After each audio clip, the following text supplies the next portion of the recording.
How we doing, Anto? I mean, it could be better if Greece would have moved on to the next round, but it is what it is. That's how you started the podcast. Feels so bad. All you've done is cheer for Georgia all week long. No, I did not. And now you're going to make fun that Greece is not going to the Euros. I actually like them both because I have friends that are Greeks and friends that are Georgians. A closer friend than Mike? Mike is not really a friend.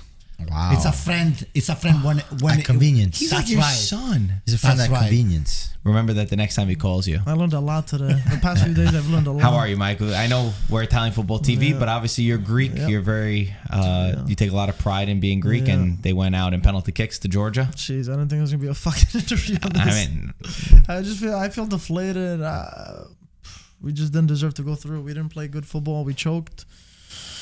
And that's it. We just didn't show up. You missed an Italian game because you thought that the game was on Sunday. I know. That's a pretty funny story, though. I got screwed and Add insult to injury. Yeah, as they say. that's right. Pour salt in the wounds. Yeah. But yeah, we just didn't deserve it. I'm happy for Georgia, a small team like that. Kind of reminded me of Greece, how they're the underdog to go through. It's nice the first time they qualify for a major Kvara tournament. made it, even though he got injured. injured. Congrats to Georgia. I watched it took 10 minutes before the end of the second half. It was a bad game. It was an awful game until extra time. They were both very nervy and didn't create a lot the The XG at one point, I think at the 90th minute, was 0.04 to 0.03. Did Win won the penalty, the corner kick contest over there? And I told him to put 7 corner kicks. I don't know. But anyway, Anybody takes advice from you, I don't know. Guys, why don't we start with Joe? Yeah. Because he's still with us, technically. In spirit. Yeah, Peter just actually came back from the mass today. We attended the service the day before, and man, the line was out the door. To say the amount of people he touched was a lot is honestly an understatement. He really touched people from America, from all different cities in Italy. He was really an icon, and just hearing all these stories from the people that attended, to his family members, to things we didn't even hear, how we already knew what kind of guy he was. He was an incredible guy, literally uno di noi. And just hearing more of this and just knowing his whole family on a personal level, it was really, really tough to listen to. It was, everyone got emotional. It really hit home because, like I said before, I'm glad I didn't go to the service, Mike, because yesterday it was pretty emotional and sad. But today, from what I hear from Peter and Annalisa, it's just horrible. Horrible. It's too much. I just wanted the family just to grieve in peace a little bit, and then hopefully, what I take from Joe, that Joe is gonna be with us for a long time because he's got lasting memory, not just with us but with a lot of people, and exactly. I think there is a lot of happy moments that I remember, and I want to just remember Joe on the happy side. And I was lucky enough to see him a couple of times on Christmas. Villa Bate, one of my favorite our favorite spot, because that he said to me many times, Anto, to reset myself when I come back from Italy, the first thing in the morning I come over here, and I said, you got good taste, Joe. So that's the one thing Sal asked me, because we were talking back and forth, and he said, just keep remembering those memories, because we were sending over some videos. Everybody's got a Joe story. I think that's a beautiful thing that I've learned. And you mentioned the line. There was a line out the block from the moment we entered until the moment we left, 9 hours. And for the family to have endured the funeral, which was started in Florence. My dad went. He said 20,000 people in Florence. The curva came at the end, saying his name. Then they went to Pozzallo in Sicily, where Joe's from, for 3 days, and now they're able to end it here in the Brooklyn. So send strength to them. And Joe, we mentioned so many stories about him on the last podcast, and over these years, he touched us all in special ways. And the thing that I will take is that I've met so many people over the past couple of days who have come up to me and said their stories that nobody's ever heard. How Joe helped them when they were in need. I had one guy who said, I had a kid, I was really in need of a job, I went to Joe found a way. He found a way to get me involved with the New York Cosmos, where he helped me. And nobody ever heard about these stories because he was a humble man. He didn't want to go out there and speak about himself or speak about how he helped. And the one message for everybody at home I'll leave is what Gabriella, his daughter, told me. And she said, promise me you'll go and you'll hug your father after this. Because as much as we're We have the stresses of everyday life. We forget how fickle things can be and how things can be taken from us in an instant. We have so many stresses in life, but we have to remember that we're blessed to be here talking with our best friends because we don't know what tomorrow will have. So anybody at home, any problems that you're having with family, a loved one, anyone in your life, hug them, give them a kiss, because you never know. It's sad that sometimes we need a reminder, but make sure you take this as a reminder. You know, one thing to finish up with Joe is just that I'm so happy that I met Joe before he became Joe Barone, the vice president of Fiorentina, because that's a privilege to know. And even though after he became the president, it's still nothing ever changed. If anything, he became more humble and more of a friendly. It's like it could be a friend or the biggest stranger, even the garbage guy or anybody. So the thing that I take the most with me is Joe before he became quote unquote the big shot that we know into the world of soccer. So I'll say. Would you like to say something? No, for sure. Obviously, it was a long week for the family, for friends, for loved ones. Today he finally went to rest, but I think he's going to remain with us forever. And I think even for us, right? We look at what he has done and reaching his dream, with Fiorentina and the project that he did with Viola Park, and there was so much more to do, but unfortunately, like you said, sometimes things are out of our control, and we have to also remember to just appreciate the little things in life. But I think for us, all that we are sitting here, we do what we love, and I think Joe had that as well, where he really was able to, he was passionate about what he did, and he made sure he did what he felt he wanted to do or what was right in his heart. And like you said, the different stories that you hear, but even the amount of people that went there, it's not a case, it's not a small percentage of people that went. It was literally everyone within the soccer world, everyone that was touched by him. I mean, even to people that had arguments with him, were there because there was a respect. I mean, the U.S. Soccer Federation, Sunil Gulati was there last night. So, or ex-U.S. Soccer Federation president. So there was a lot of people that showed homage to Joe, and and what he meant for the community, the soccer community, the Italian American community, and he had a big responsibility with Fiorentina, and he took it every day, and he did it with pride and with a smile on his face. And never stopped to be Joe. For us, for me, it never stopped to be Joe. Hey, Joe, that's it.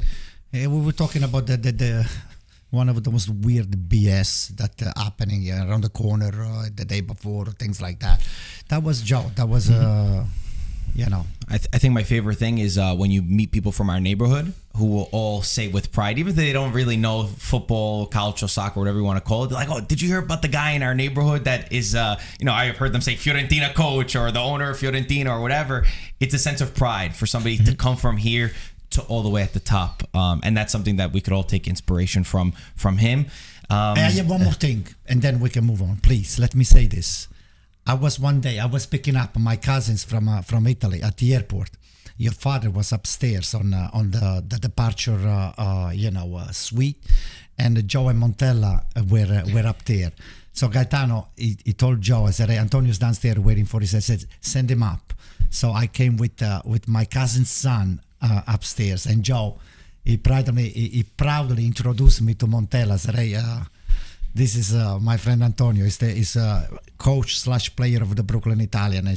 It's a big thing. He's making the club very proud. And I said, it's somebody that you might use. You could use as an assistant. That was he made my day. He made my day. I said, oh, wow. Pull a make-a-wish for Antonio. He really was a good guy. You bought him dinner after that, for sure. That's something. Did you ever watch you coach? Why? Why do you think he gave him the compliment? He heard. Okay. So obviously no easy way to transition after talking about this. There was a beautiful tribute at Red Bull Arena, which almost all of us were at for the Italy match. But before we get into the Italy match, why don't we talk about the person who was not at the game and the story of why he didn't make it? Because it's pretty fun. He told it on Growing Up Italians, who congrats them for 2 million. Well, you said that's it so was. You said I'm stupid. growing up Italian. You got to No, say it but I here was because saying people I'm were asking faithful. every person that we met. They're like, "Where's Greek Mike? Why is Greek Right. Mike not here?" Right. Your dad also wasn't there, right? My So dad I came for the feel- tailgate, Oh, okay. but then he had to okay. go work. Yeah. Say the truth, Mike. So- we didn't invite you, right?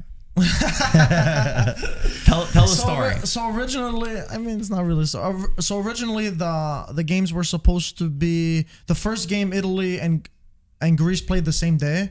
Then the second match that they're supposed to play for the first one, Greece played Kazakhstan. Then that's when Italy played Venezuela in Florida. Then the second match they were supposed to play the same day. Then that playoff got pushed to to the Tuesday. It was supposed to be on a Sunday, and I already thought that Greece won the first one. I gotta watch the second game with my dad. That's it. I can't be thinking about another game. Greece could finally qualify after a decade.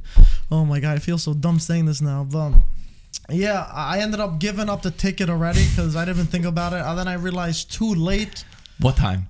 The morning of the game. Like what time? I don't know. And I was like, wait, isn't this supposed to be? And then I was like, oh god. Then I didn't want to make a fuss about it, and I realized there was an extra ticket. We had so many extra. We had I had a couple people who had extra tickets. My sister's my niece wasn't able to make it last second, and a couple other people were giving out tickets. So if you would have told us, we would have been able to get you I there. just didn't. I You know you didn't guys wanna were come. there. You didn't wanna come. Oh, I would have came. I didn't have anything to do. I had a couple of friends. What a game. My friend Francesca from she's an Inter fan like Peter. Francesca and the daughter. Like Peter, thanks for the Francesca thanks for and, the comparison. Yeah, and Elizabeth. So they You missed a wanted to fun come. day. You missed a fun day Yeah, out. I'm sure. I We know. had one of I can genuinely say it was one of the most fun days of my life. Let's go. Getting Because I to wasn't there, right? Well, that easy. Joke two Any times. day I don't have to see I you. got to It's a meet great day. Grella. I got to meet Grella Yeah, he's for the first time. cool I know. dude. I He's a know. cool dude. Huh? He's a cool dude. Good Actually, guy. Grella is uno di noi. I'll tell you, this is for real. I was impressed. I mean, and Why? You didn't think he would be? no, I'll tell you why. First of all, somebody before I went to shake hands with Grella said, "Oh my God, that's my Grella." I said, he's much skinnier than the way he looks on the TV." He just lost I would say 10, 20 pounds. Yeah? He got really skinny now. But either way, the cool thing was getting there 4 hours before the match. Absolutely. All of us got there 3-4 hours before the match. We were tailgating. I mean, it was a party atmosphere. There are so many people that we didn't know that came up to us, obviously, for the podcast. But in general, they're like, "Oh, come to my car. I'm going to make you a mortadella sandwich." And then another guy was like, my "I got God. chicken cutlets." Another guy, "I got cookies." I was making this spritz. So everybody, it was a real community aspect. Oh, by the way, And thanks for the spritz. I didn't get I got nothing. that's your fault. I got can't a control beer, you. no? You were running around like a lunatic. I gave you a bottle of Prosecco. I gave you all the You goods didn't to give me protect- any Prosecco. Yes, I did. No, you didn't. The one with no bubbles. You didn't give what me any was it? Prosecco. I went and got the Bocca di Prosecco. Bocca di Fuoco opened the bottle. I didn't tell you that was my bottle. No, it's What not did true. happen with the Ryan story? He was supposed to meet up with it. Ryan He got ended up in the stuck. second half or But something. yeah, some people apparently issue. I know you said on TV it didn't look like the game was Dude, sold on out. TV, I was like, what's going on? It But looked like I realized 70% full. there were so many more Italians than I ever expected. The seats were blue, and Italy fans were wearing blue. So from TV and looked even from even us, more- you it could looked- see that it wasn't there. But they said at Red Bull Arena they weren't even ready to take 25,000. So a lot of people who showed up a little bit later, Bonetti, it happened to Bonetti, Ryan, our friend We Ryan. didn't get to meet Matteo. Because he got, that's what I'm saying. He got got there late. late because they weren't able to handle the parking. It happened it was so an issue. crazy. But even though it was a friendly match, it was a day of enjoyment, of celebration with all of our closest friends, family. And to be watching an Italy game, I thought it was going to be a little bit embarrassing. I was like, damn, I'm watching a friendly game. You know, I'm not really going to celebrate. He was not as friendly as you thought, Marco. But then once the national anthem started playing and I'm you serious, man. and Pellegrini put the first goal in, you sort of lost yourself in the atmosphere. And for them to come here for the first time in 20 years was something special. What was the split that you saw since you guys were there from Ecuadorians and Italians that you were saying? I would say 65 Italian, 35 Ecuadorian. I think it was close to 50-50. Very close to 50-50. I think it was 50-50. Just on the By this where thing- we were standing, it was a lot more of Italian, but that was because it was it was Anto organized just looked at his section. buy- He didn't look at the rest to of the buy the stadium. tickets in that area.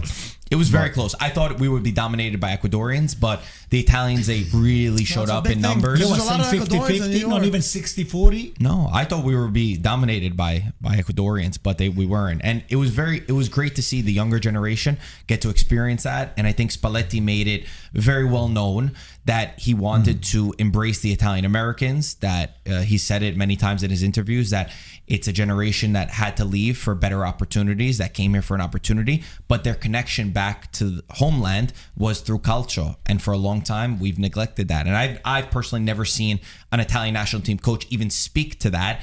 And I spoke to some even Australians, English, Italian, Australians, Italian, English, that said that they even felt pride seeing that happen from abroad because they don't get that connection. I think you sent the clip of Spalletti reacting to it. What did he say? I don't remember. No, I think the question was, did you expect like this Italian community to come out and then support Italy? And, you know, he obviously, because Spalletti, I think he's great with these press conferences or anything. He's well spoken. So I don't know word for word, but it was more so like, you know, he was very proud about the Italian fans that were here, and that, you know, that we had to play for them, right? And we had to show them, you know, how happy we are, and that also it was something that as a test in a sense, because now 2026 is coming up, and that's the World Cup that's going to be held in the US, and you know, it's a good little glimpse of what could be for the Italian national team. And I hope that, you know, the federation also recognizes this, and maybe, you know, we don't have to wait 20 years for the next Italian game. And hopefully the next... What's to with me, it was that after the game, instead before to go to the locker room, he made all the team come to do the Giro di Campo to say, to greet all the fans that they were over there. I actually thought they could have done more. They if I'm being honest, no, they did. I thought they should have came. I thought they should have came over and given the jerseys to some of the kids. I felt like overall we could get into this, you know, not to be negative, but I thought as a whole, the Italian Federation could have done way more to activate in the United States. Yeah, I don't think they did enough. The fan experience was minimal. And somebody next to me before the game started, before the national anthem started, I said, "Why? Where are the kids?" In other words, no players walked inside the field. That's what I had to fight with them, is because I wanted my nephew to walk in with the players, and Mike Grella's kids wanted to walk in, and they didn't do it. And for the reason I never got a complete answer, I was very disappointed. Even if they're friends of mine and I speak to them, I let them know that. My God. For me, as a little kid, I walked in with Ambrosini when I was a kid. I was like 8 years old. And it grows your connection. It inspires you. You know, you're touching the players. You're right there. You're in front of the stadium. Yeah, for sure. And it got me more connected to the sport and got me more connected to Italy. And that's such like a little nuanced thing. And I know it sounds small to maybe a lot of people, but for a kid, you make their life. Absolutely. If you're able to walk out with your idols. So I was very disappointed on that end. I would have loved Antonio to walk out with one of the players. Everyone was like 8 years old, and then Antonio just holding one of the players. Barella. Who would you walk out with if you could walk out with one player? Me, if I would have been walking out with somebody, holding their hand, obviously. Cassano. No, he's not a player. What? The Now. now. If you could have done it Sunday, who would you have walked out with? Don't think too You're hard. talking a player? The ones that the started. coach. The ones that started. Why do we ask this question? The ones that started, you walk out with them for the anthems. I will say Barella. You dominate him. So much But let's speak about the actual football. I think I could really appreciate how great Barella is when I watch him in person. He was, not for the goal, he was absolutely everywhere. And there was moments where you see the ball coming in the air and he does a slight feint. He'll put a drop of the shoulder. He'll move his leg in a certain way that gets the defender thrown off a little bit, and he controls the ball. It looks so effortless, but if you know in live time, in current speeds, it's such a difficult thing. He is the absolute engine of this team. No, he's the DNA. He was the most impressive player. Barella, for me, is the Italian DNA. This is what playing for Italy means. The attachment to the shirt, the respect for the shirt, give everything that you have in. Of course, the talent that it comes with it. Playing it's very for important. Inter. No, playing for Inter is the worst thing that I don't like about Barella, but I do respect him anyway. He's the only player that I will take away from Inter, but Barella, to me, he deserves the fascia di capitano. And he had it. He had it? Okay, but to me, Barella is the capitano. Forget about Donnarumma, forget about all the rest of the guys. Barella is Was he the new most one. impressive player you saw from the stadium? Yes. He was the most impressive? Yeah. How about for you? I would say so. Di Marco was also I think also brilliant. Pellegrini. No, Pellegrini was not great. at the level of Pellegrini Barella. had a good game. Maybe 2-3 notches down. But we got to focus. We got to talk about all the guys that Oh, played. absolutely. That played They good. all played well. Pellegrini's been the one that stepped up big time. I mean, his form from Roma since Mourinho's left and since De Rossi has taken over, he's put it into the Italian national team. And I know, I would say as a whole, it does feel like this team is not there to compete for the Euros. But if we have a couple individual guys really step up, that's what you need in tournaments. Yeah. You need guys that play better than you ever expected. Spinazzola at the Euros was never a player that we would have expected at that level, and he stepped up to the plate. Pellegrini can be that X factor for us. The way that he is creative, the way that he also brought the joy to us to score the goal, was brilliant, to take the shot. I think he was one of the positives that I took away from this U.S. tour. And Retegui is another one. Retegui, I'll tell you, Retegui he's got the DNA. I mean, it's not native Italian born, but from Canicattì. Yeah, I know, but Retegui is someone that is really is focused on the game, and you can tell that he's wearing the Italian DNA inside his blood. Do you guys think he should be the starter now for Italy? I think we all agree. I think it's not even a question anymore. Right he now, started he 5 times. He scored 4 goals. And the thing I love about him He comes is to that defend.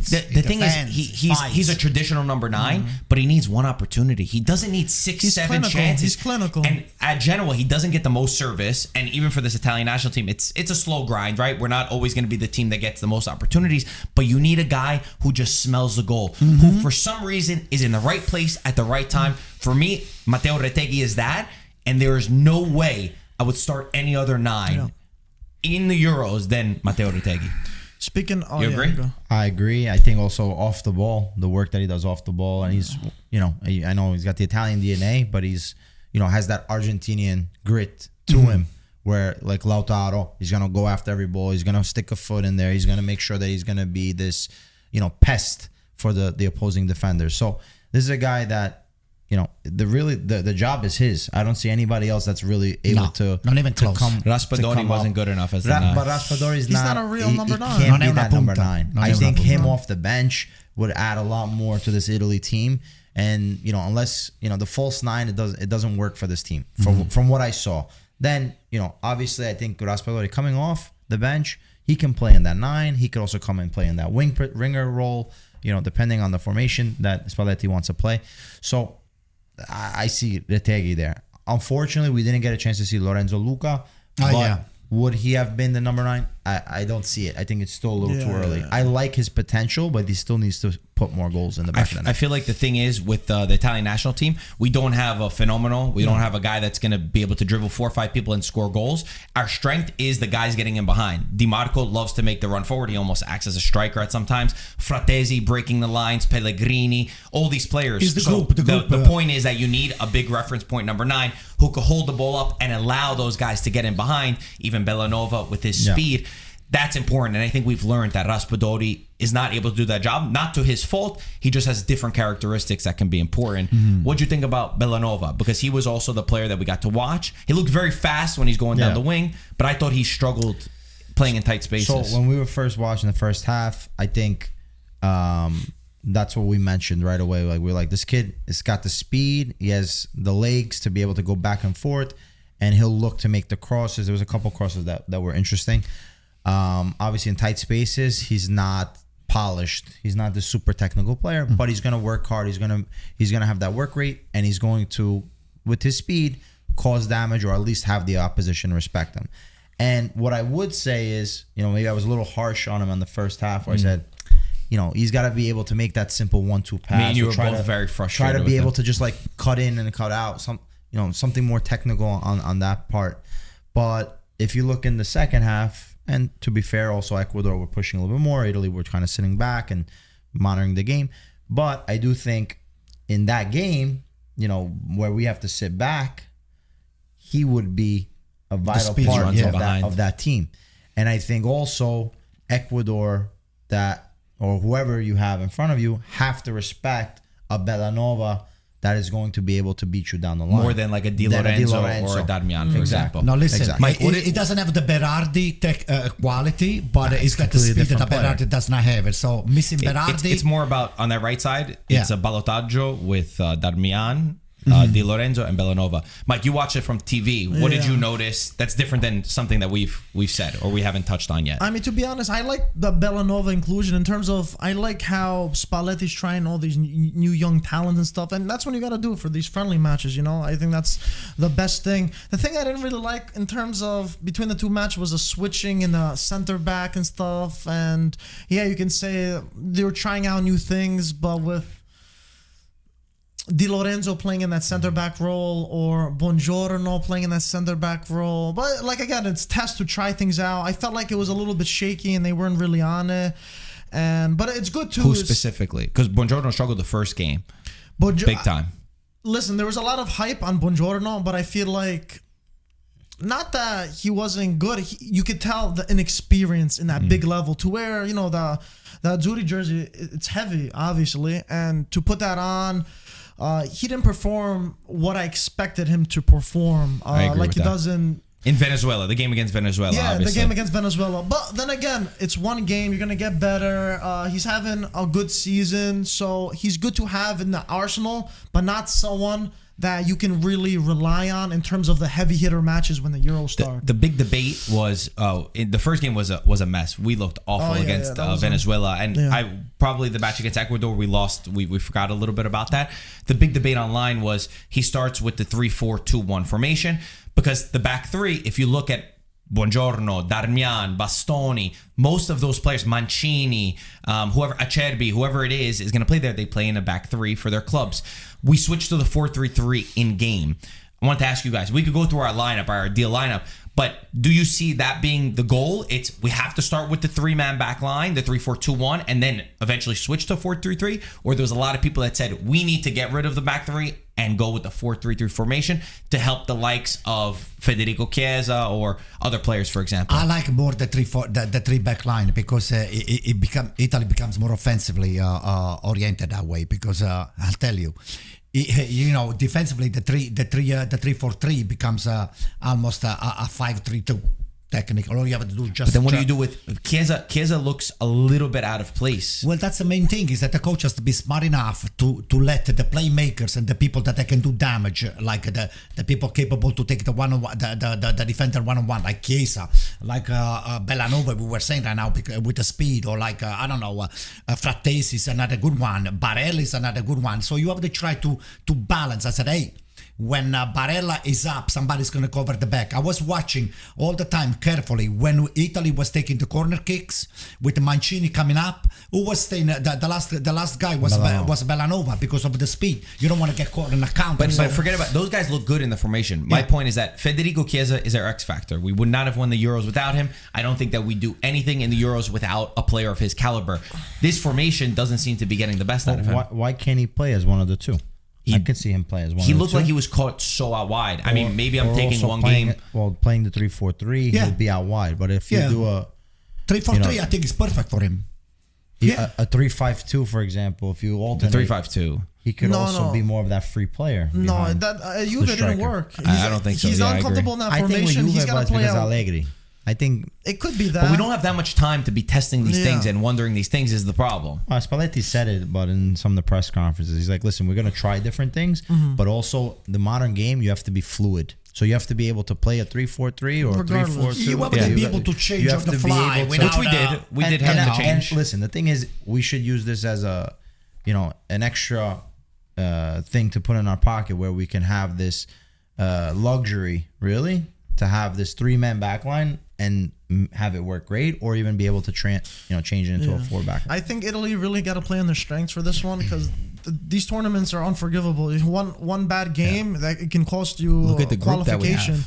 Italy playing Albania, they have Croatia and Spain. Spain. So it's a very tough group. Very tough group. Is going to be tough, but I think Italy got to play with their strengths. I think Chiesa is the only real glimmer of hope that can really do something in attack in terms of getting a penalty or stringing that pass or passing over a player. So I think if they got to keep that traditional three up front, regardless of what they do in defense. But if they do that three-man defense, they got to play center backs that play that three-man defense in that club. Because that's when it gets sticky. If you put a center back that plays as a 2-man backline and a 3-man backline, it's very hard to adapt. So Acerbi, a Basson, you could say that you got to get someone that actually plays as a center back and a 3-man backline in the club. So why don't we go through, actually before, one last player to talk about, and then let's go through one by one where we think Italy could play. For me, another thing that we learned, just these are all takeaways that I've gone. Jorginho is still the best deep-lying midfielder that we have. He's, for me, over Locatelli. Jorginho needs to be starting. He's creative. Yeah. He finds a space. He reads the game before everybody. The way that he set up multiple occasions, especially in the match against Venezuela, the team is just way more fluid. You don't like him because he missed penalties? That's fine. I'm not saying he's going to take the penalty kicks. But Jorginho needs to be on the field if we want to play the best type of style. He's calm on the ball. Nobody has the same footballing IQ on the team as Jorginho does in that role. Him and Barella looked perfect together. So I wouldn't touch that. Yeah, no, that's only untouchable. Does anyone disagree? Would anyone prefer Locatelli? If you play with a regista, no, I like Jorginho. I thought when Locatelli came in, yes, he gave that. It's not like he wasn't trying. He was going in for tackles and stuff, but he has a lot of lazy passes for me. And I get it. It's a friendly game, so maybe you're not at 100. But if you have that mentality, you're already making a mistake. You need to be guns blazing and showing that you deserve to have that. What do you mean for lazy pass? It goes for safety all the time, just easy one. No, what is it? I think just drop back a little bit. When he hit some, on a lot of his passes, they're not hit. Oh, got it. So every time I saw a couple of passes where it's like Bonaventura's pass at the back. Exactly. Like it's like too nonchalant almost to say like, okay, get the ball. Okay, I'm gonna. They're not clean. They're not clean. So it's not even about being clean. Just knowing the tempo of the game and coming in there and showing that you're gonna make that pass. Bam. And he was doing better than he had actually done on Juventus in that position. What about Fratesi is different. He's more attacking. The last guy that I want to talk about, I forgot about him, and I really didn't like his game, but I've seen people completely disagree with me. Zaniolo, for me, not a starter for the Italian national team. He could be a guy that comes in off the bench. He's much bigger in person than I expected, but he's just not clean on the ball. I mean, he always looks like he's about to lose possession. He's got his head down. He needs to mature a lot more. For me, not a starter for the Italian national team. He has the tendency of overdo sometime. You just do one dribble, another one. You got the space and you got the time. Look around, pass the ball. Don't try to do more than what you've been asked to do. And then put yourself, go fill up the empty space and make something happen. Or just take the guy with you if you're trying to make a run down the line. I think Zaniolo, if he's coached the right way, it can be very dangerous for us. I will never give as up a starter Zaniolo. or as a bench player. I think as a starter. Really? Oh yes. That chance he missed, you guys were there live to see it. I have it on video. I love to see him as a starter. I had to cut off the video for what I said afterwards. He needs to be coached. For me, also, he's got a great coach. He's got Emery and he's got Spalletti now. If they can't get the best out of him, he's not even playing at us. He's not a starter for his club. Doesn't matter. What do you mean doesn't matter? Physically, he's got the talent. It's physically very dominant. Why isn't he playing then? Because I told you, he has the tendency to keep the ball a little too longer than what is necessary. He should be playing at a club like He should be playing at a club like Aston Villa. Anto, for a starter for Italy, I think he should be playing. To be fair, Aston Villa's playing top Champions League. They're fighting for that Champions League spot. I think he has one goal this season. He's below that level. I just think he's not at Aston Villa's level. Also, when you look for players, you have to look for players that are hot. That's how I look at it. Who's going into the Kiesa's not hot? Yeah, it's a risk. I'm not saying that you don't take him, but I'm saying for these guys that are kind of fringe players or guys that are not, you have to also recognize what they've been doing in the season. And I see Zaniolo where, he's a real shell of himself. Chiesa, okay, he's not hot, but he's playing, he's starting, he's doing his thing. I think also with Juventus, the games that they played well, it was because Chiesa played well. So Zaniolo, for me, we saw it even in the newspapers this morning. He's saying that he deserves playing in Serie A. He wants to come back to Serie A. He's giving a lot of these talks. Mixed signals. Aston Villa's looks like they're not going to pick up the option at that point if you're talking like that. And the kid right now, he's got all the talent in the world because of his physicality, his technical ability, his ability to beat the man 1v1. But unfortunately, from what I would say to you, Antonio, is timing is everything in this sport. So if you're holding on to the ball too long, you're killing the play. You're not supporting the team in its movement. You're not giving any opportunity. So at that point, you have to be able to think quick and let the ball go, or understand and have a certain level of IQ of the game to be able to be fluid in a match. Yeah, I agree. Let's go from back to front. Let's do the 3-4-2-1. It's easier. Donnarumma or Vicario? I like them both, but Vicario was very impressive as well. Really? I mean, it's not very good with his feet per se, but Vicario kept everybody. I don't like the way he comes out for the ball. I feel much more secure with Donnarumma. If you want to talk about inform, he's in a great form at PSG. He's been doing phenomenal. For me, Donnarumma is still the starter for the Italian national team. I agree. Before this game, I probably would have said Vicario, but Donnarumma against Venezuela, I think he saved Italy on that one. He saved a few big ones, and for PSG, he is pulling his weight. I think he is more secure, especially for. I think he's a better shot stopper than Vicario. It's a good option to have. Vicario is a good second, but it can be first. Okay, that's the point. If he's a first or a second, both of them great goalkeepers. So no, we have guys that are left off the team that are Di Gregorio's a great goalkeeper. He's not going to be on the team. You start Donnarumma? Yes. Okay, so we're all in agreement. The three in the back. I'll start. I prefer Darmian as the right center back. Bastoni is the left center back. The center of the center back is a toss-up, whether it's going to be Buongiorno, Mancini. I'm sorry to all the Roma fans. They think that I hate Roma because I'm not a Mancini fan. Complete opposite. I love Roma. I just don't like Mancini. Or if Acerbi comes back to the national team, whatever they end up deciding, it'll be between them. So that's still a toss-up. But the other guys, I don't like Di Lorenzo in the right center back position. I mean, I don't like that three-man back line for Italy because I don't think they really have... I don't think Darmian's a really... I don't know. Darmian made it to the Champions League final last year. Listen. Darmian is a right hand. I just feel like he's the best third center back, but I'd rather prefer Bastoni and Acerbi as the two center backs in a form. Both left-footed. In a four-man let's go with the three-man back line. Who's your three? In a three-man, he's the next best one. Okay. Darmian. I actually think that Darmian's one of the best players that we have. I think he's so solid. He's so smart on the ball. He never overdoes it. On the right he's side. calm. He's going to play right center back. No, I'm right midfield. I'd rather have him there. Okay. Listen, for That's me, what I mean. Who's the for three me I center have backs? to be honest with you. Darmian for me is not a center back. Darmian is more of a on a four. Okay, he's the Brancetto. Four-man defense. Yes, four-man. Okay, yes. in the three, who's your three? I would put Buongiorno. Buongiorno, Bastoni, and I would put Acerbi? Scalvini. No. Mancini? There you go. Scalvini. Yes. So now you got all left They're guy. They're young. Where are you going to play? Scalvini, Who's going to play on the they're right young center back? guys. The right center back.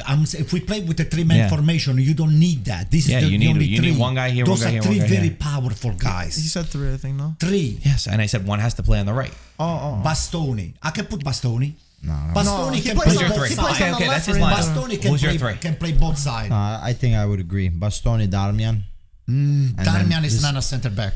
You guys are crazy. Darmian, to not rate listen, Darmian. Inter made it to the Champions League You guys final are with Darmian crazy. as the right This is center not back. I watched him in the Champions League final live. I was so he can- thoroughly. I don't like in- that He can three-man play. back line He for can Italy. play that That should be position. four. Who's your excel center? at Who's it. the center in the center back? Center back, I think, as you said, it's one of those three. If you want a full back line with Inter, you have Acerbi. That's the lineup that went to the Champions League final and shut down Haaland. So Still a toss up for the center. yeah, I mean Acerbi, just because of his age, and obviously we don't know exactly what's going to happen afterwards with this, the racism trial. So if everything was normal, whatever, I would have the Inter back line. I'm not going to sacrifice the youth. I'm telling you, I'm against that. I'm not going to sacrifice the youth of Scalvini for Acerbi. But Scalvini can still come into the game. Scalvini, to me, with those are three power giants. I'm not disagreeing with the idea that you have. I just don't think that those three together can play together normally. Let's see how it goes. Why Let's would go you to the put four, Buongiorno there? right? Di Marco on the left. There's without a doubt. If anyone argues for Udogie, you're crazy. Yeah. Jorginho Barella, yes, right? Yep. The right side, it will be between Bellanova and Di Lorenzo at this point. Personally, I would go with Bellanova, but I have a feeling that because of Di Lorenzo, the Napoli connection with Spalletti, he'll go with Di Lorenzo. My vote is for Bellanova. I want to see him one more time with all the good starters around him. I would have liked, like I said, Darmian on that right side, but if we are doing a three-man back line, Di Lorenzo, to me, I don't think he's capable enough to continue with Azzurri. I like Villanova. He has a lot of potential, and I think he does something fresh. He's a more. I will go for youth and speed. I agree with Mike. So even when we went to, we won the Euros, we had Spinazzola, who was that surprise fullback, and we saw what speed and technical ability can do. So, I would also say Villanova, just because he's having a great season, and even in the game on Sunday, he impressed me. So total agreement on the four. It's the threat that you have, like somebody that I can take you on a speed that can just burn you down right there on the line, just to have it over there. It might not be technically one of the top guy, but if he's got his physical ability and his power down the line, he can burn you down. That's it. That's DiMarco, Jorginho, Barella, Villanova is who we say. Now the two in front of them, for me, Chiesa and Pellegrini. Wait, 3-4-3 we said, right? It's not that's not the formation that they play. They play a 3-4-2-1. This is the only one that we have. Of course, we have to go with Chiesa and Pellegrini. Where else is around? Well, you could put Fratesi. You could put Orsolini. You could put. You don't like it, but that's what we're going with because that's what he started in 2 games. And Pellegrini, they already cemented their position in the national team, regardless of what we're discussing right now. So the only question mark is the number 9. He's right. There's only they've been there. Only 2 ones they're cemented. There's nobody that can challenge them. Who else gonna be? Because he tried Zaniolo, he tried. You could say Raspadori. You could say there's a lot of options. Don't say there's not options.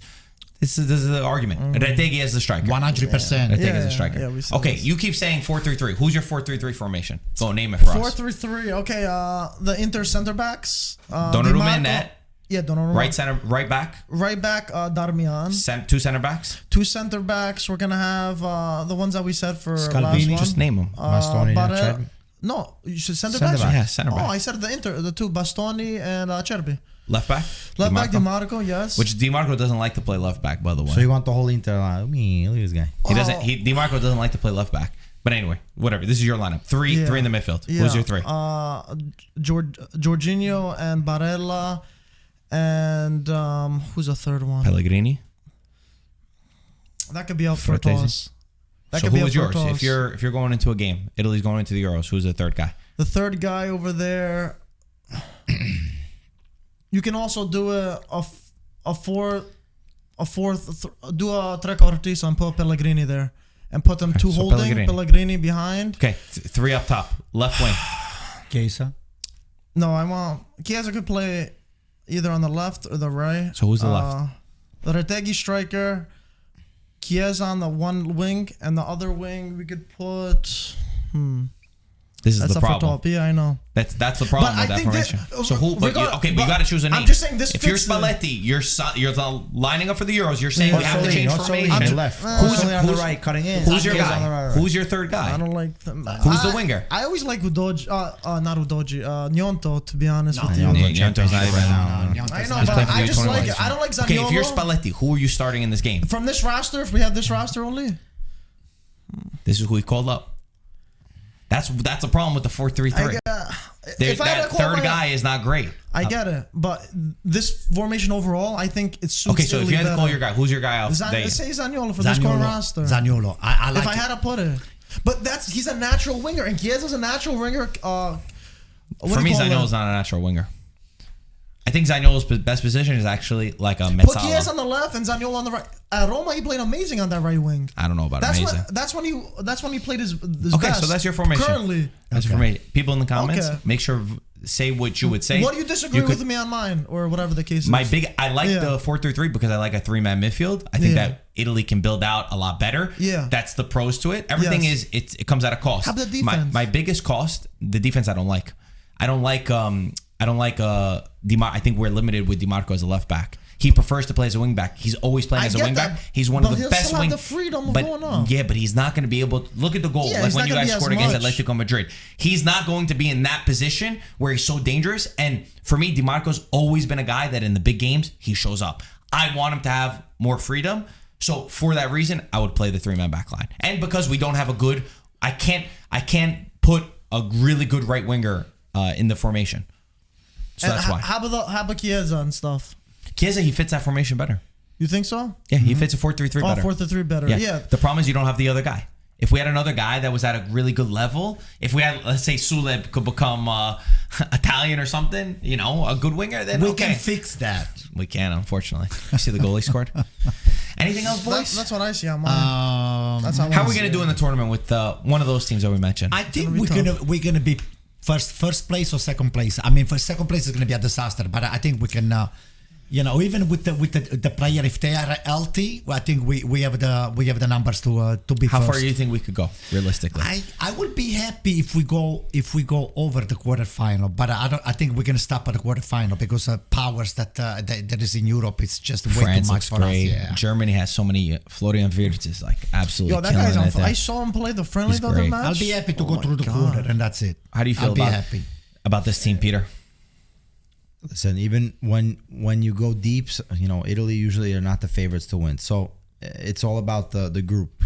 Spalletti, I think he has that magic. So I wouldn't be surprised that we go far. But at the same time, it's all going to be based on how we start the tournament. That's I think major for me. And we're in a tough group. I know Croatia's an older team now, so maybe not as scary. Yeah. They finished third place in the World Cup. Yeah, we didn't even qualify. We're gonna wipe them out. No, I didn't say that. But we're gonna wipe them out. Believe me what I'm telling you. You guys are way overlooking Croatia. I was gonna say they completely. They finished second to Turkey in the qualifiers. Hey, they finished third in the World Cup. We didn't qualify for the World Cup. What was that? Do not overlook Croatia. Albania, Croatia. We're gonna wipe them out. I'm getting flashbacks of you saying. I know. Albania finished first in the group. I think they might be a dark very horse. tough group. No, I said we cut off Peter. I was saying Croatia might be older and whatever, but they still got players that play for the top teams and in important games. Third place, in the World Cup 2 years ago, and you have Albania, which is a surprise, I think, of a tournament. Dark horse, and they played great in the qualifications, and then Spain is a tough matchup. So we always struggle against Spain. The one against Spain, is a very tough one. So Italy have to go through. I don't know. Is there the best third? I read that their third team actually can go through, but we have to play a very difficult round of 16 game. So then I'll forget it. We're not. I would say that technically, quality of players, we're not amongst the top four within Europe, but we also weren't in the past, and we need big guys to step up. There's certain key players like Di Marco is a game changer for me. Pellegrini, what Pellegrini does, what Chiesa does. I have guarantees about Retegui up top. What the defense can do, I think when we bunker in, we actually could play good. So what we lack in quality, we'll have to make up in coming up with big performances and exactly what you said, the group, because Italy never goes into any tournaments as a favorite, and usually when they're counted out, we do better. And I think there is no better coach than Luciano Spalletti for this moment, for the way that he's speaking, for his communication, and for the style of play that we're trying to play. It's going to be the most modern Italy we'll see. For me, I think, I know you mentioned Retegui as a guarantee, but I think that's still a question mark as far as position for us is when we have the opportunities, are we going to score them? Because then that's going to make a big difference, because I think this Italy team is not the historic Italy team that can secure that 1-0 result. Yeah. Why not? I'll take my chance. I just think that the style of the game has changed. Yeah. So you're not going to be able to squeak through with this one. It could still happen, but I think we need to be able to be clinical in order for us to. But even Mancini we don't have Marco comparing to other teams. We don't have the world class player. Quality of players. You look at what France has. France has Marco. We have the best midfield of Europe. We have the best midfield of Europe. Yes, we do. Yes, we don't have the guy that scores. That's my thing. Jorginho, Barella, Pellegrini is not the best midfield in Europe. They're very good midfield, but they're not the best midfield in Europe. Jorginho's already over the hill, even though he's good for what we got. He's not. When you just talk about world class players, guys that can make any 11 in the entire world. Barella's the only one on this Italy. And Chiesa's the game changer. If he plays the way that Chiesa can play, he could play on any team in the world. But he's not always consistent enough, and he's not always there. But he does strike me as somebody, which he did in the Euros. He was on the bench. Remember, Berardi was starting over him, and then Berardi was awful. He got dropped, and Chiesa took his moment in the big games. Yeah. He turned up. He stepped up. That will be the difference for Italy. I was just going to say, and I think, to be honest, I think Italy are a better tournament team than we give them out to be for the most part. I think Italy having the group of death, I think it suits them better than having an easier group, because usually when Italy's they're back against a wall, they usually, for the most part, they perform. And even being the underdogs, where a lot of people are counting them now, I think that's another secret thing that they can keep in their back pocket, because they've done this before. They still got a group. Yeah, they don't have maybe not the favorites of the tournament, but they still have quality amongst all their positions. You know what's one other aspect though to that point that I have a reservation about is the personality of the team, of this group. You know, we used to have an Italy side that even if we weren't the best, we had a strong personality. We had strong characters. I'm not saying we don't have that, but my feeling is that they're not going to be there. I hope to be wrong. I disagree with you. I'll tell you the reasons why. Mike is right, because Italy needs to be challenged. Italy needs to be trashed before they just really come out of their skin. We haven't gone to 2 World Cups. I think we've been trashed enough. Wait a moment. I said Italy, if you're not challenging them, it's like you are a Juventus or Milan playing Empoli. You're right. We struggle against low blocks. That's what I'm saying. We need to be facing big guns in order to step up and come out of our skin and just show what we don't have the quality when we play against teams that have low blocks. It is very evident. We don't have those creative world-class players that could dribble a guy and change your match and unlock the entire situation. And I just want to ask you guys all a question really quick that it just popped up in my head. This Italy squad, just say the lineup that we all put up together, do you think that squad is better than the one that won the Euro? No. Overall? No. It's Why different. not? It's Why different. not? Tell me. Our midfield in the Euros made me so happy. I think that the midfield was of a quality that I haven't seen in a long time. They were the Verratti? engine. So you're they saying were, the Verratti that was missing? But the way, like, going into it in that moment when we had that midfield, I was always confident in a game. I said, you know what? The only team that would beat us with the ball was Spain, which is fair. Okay, they're the legends of possession. But when we had that midfield, I was like, oh my God, we're always going to be in a game. Even if we lacked a lot up top, I think our attack has gone better. But the midfield is still not the same. How about defense? No, with Bonucci and Chiellini at that level that they were playing, the defense was better. It was better overall? Yeah, definitely. But against Inter's Bonucci Champions and League final, Chiellini, no. you think still over? Hey, I have a quick question for you guys. Wait, before that, finish it. Do you agree with Marco? Or Chiellini. No. I'm saying overall, which squad was better? The one now or the one with the Euro? I think the one that we won the Euros. Euro? Yeah, because overall? you had Jorginho was on a high. Barella still Verratti was amazing. Verratti, as far he's hard to take the ball off of. How about that? Insigne? You don't have a player like Insigne on this team. You still have Chiesa. But Chiesa was in a better form then than he is. That's true. But it's still a lot of time before. We just didn't have a striker. Honestly, that team was great. We had no striker. We had an Immobile that was not doing anything. He scored 2 goals all Anto, tournament. how about you? I would say every time. I mean, there is a place and a time for everything and every national team to just make history for the positive or the negative. This time with the player that we have, I think the fact that noi non partiamo favoriti, we are kind of. We all agree on that, but answer his questions. Yeah, they were the I favorite think last time. I like this team. You think this team's better? Yeah. Okay, Mike, what do you say? I wasn't sure, to be honest, but you brought up the Verratti point. I forgot that midfield was kind of Verratti. magical. No, but it was though. You brought up a point that I didn't think about. The Verratti in that midfield made a huge difference. I hadn't seen a midfield like that in a long time. And to be honest, they did. That's where Italy won the matches, in that midfield. Before, I would have said maybe this one's better, but you brought up a good point with you convinced me with that. One more was thing. just- Is Tonali I have a chance to come back before we start in the tournament? No. He's gonna play some bets on Italy this When is he coming back, this guy here? Yo, he's forgotten. It was an We 8-month forgot about ban. that guy. I think he's coming back like June, July, something like. He'll be ready for next season. But you're also not going to take a player who hasn't played in the entire season. Well, listen, Paolo Rossi didn't play. Also, Tonali doesn't even get into this team in the starting lineup. That's true. He doesn't get into this team. He's right. He's not better than any of the midfielders we have. He's right. Even if he was playing, right? That's true. I don't know about that. I You don't know. think Okay, so. I'm telling my No, I opinion. don't What do you think say? so. I don't think so I either. mean, I'm Who do challenging. you start him over him? I will take definitely Locatelli. I would say. But it's not starting. we all agreed. Our midfield, we had Barella and Jorginho as the 2 guys. That's where Tonali I would would say start. Jorginho home. Jorginho over Tonali. Really? Yeah, that's crazy. That's not good. I I think don't he's agree. not the coach. I wouldn't agree. I would say Jorginho goodbye. Really? Yeah. Wow. Okay, guys, thank you for watching. Make sure you like, subscribe. We'll talk to you soon. Ciao, ragazzi. Ciao, guys.